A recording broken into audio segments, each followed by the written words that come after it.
नमस्कार, मी स्नेहा सोबत आजपर्यंत विश्वविहारसह इतरही बऱ्याच टूर्स कंपन्यांबरोबर टूर केलेली आहे। या सगळ्यात एक महत्त्वाचा दुवा असतो, तो म्हणजे आमच्याबरोबर येणारे टूर लीडर्स। एक टूर म्हटली की नुसता बरोबर असणारा टूर लीडर आपल्याला दिसतो, पण त्याच्या मागे केवढी तरी टीम असते।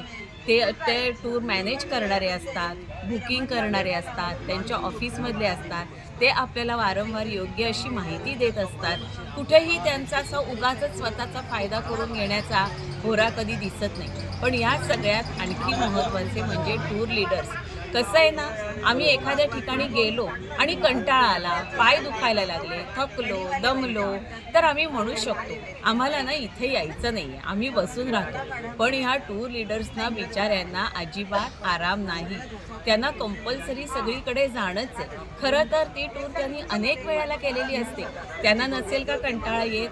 आम्ही 5 ते 5:30ला उठलो तरी चालेल, पण ह्याला 5चं जर टायमिंग दिलेलं असेल, तर स्वतःला 4:30ला उठून 5 वाजता तयार राहावं लागतं। तेव्हा तो सगळ्यांना उठवेल आणि घेऊन जाईल। प्रत्येकाला वेळोवेळी प्रेमाने सूचना देणं, कधी-कधी एखादोघांबद्दल मनात राग पण असेल, पण तरीसुद्धा त्याला सांभाळून घेणं। म्हातारी माणसं असतील, तर त्यांना प्रेमाने सांभाळणं, त्यांचं औषध-पाणी घेणं, काळजी घेणं, हे अतिशय महत्त्वाचं असं काम हे टूर लीडर्स करत असतात। आणि त्यांना मिळेल ती रूम आम्ही अगदी सगळं लॅविश पाहिजे, चांगलं पाहिजे, हे पाहिजे, अशा तक्रारी करत असतो। पण हे टूर लीडर्स त्यातल्या त्यात सुद्धा ॲडजस्ट करतात। तिथल्या गाईड्सची, ड्रायव्हर्सची, त्यांच्याशी सुद्धा त्यांना चांगले संबंध ठेवायला लागतात आणि आमची सोय करायला लागते।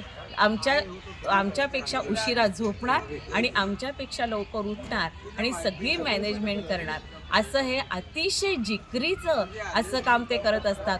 आणि तरीसुद्धा चेहऱ्यावर कायम हसू असतं, कायम समाधान असतं आणि तेव्हा त्यांच्यामुळे आमची ही टूर अतिशय आनंदाची जाते आणि आम्ही म्हणतो आम्ही फॅमिली असल्यासारखे वागलो, खूप मज्जा आली। पण या मजेमागचं कारण खरं तर तुम्ही सगळे टूर लीडर्स आहात। त्यामुळे तुमच्या सगळ्या टूर लीडर्सचं भरभरून कौतुक आणि तुम्हाला मानाचा सलाम।